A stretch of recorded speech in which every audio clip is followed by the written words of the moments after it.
In today's video, I'm going to teach you how to set your default currency in Splitwise. Having the right default currency in Splitwise is really important, especially if you regularly share expenses with friends, roommates, or co-workers. It makes sure that all your new bills and balances are calculated in the currency you actually use most often, which helps avoid confusion and unnecessary conversion later on.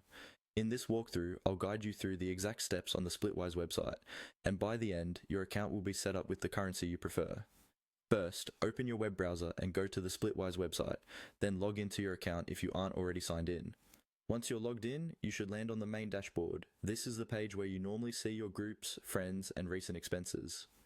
Make sure you're on this dashboard page before moving on so that the next options appear exactly where I described them. Now, look towards the upper right corner of the screen.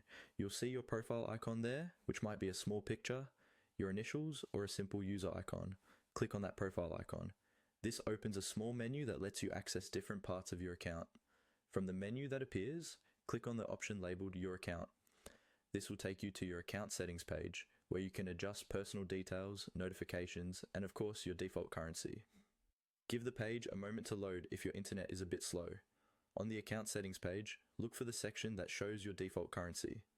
Next to the currency that's currently selected, you'll see a small arrow or drop-down indicator. Click on that arrow. A list of available currencies will appear. Scroll through the list and choose the currency you want Splitwise to use by default for new expenses.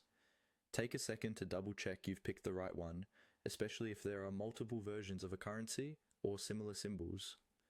Once you have selected your preferred currency, you're not done just yet. Look for the Save button on the page. Click on Save to confirm your changes. This step is crucial. If you don't save, Splitwise will keep your old currency, and you'll have to redo the process.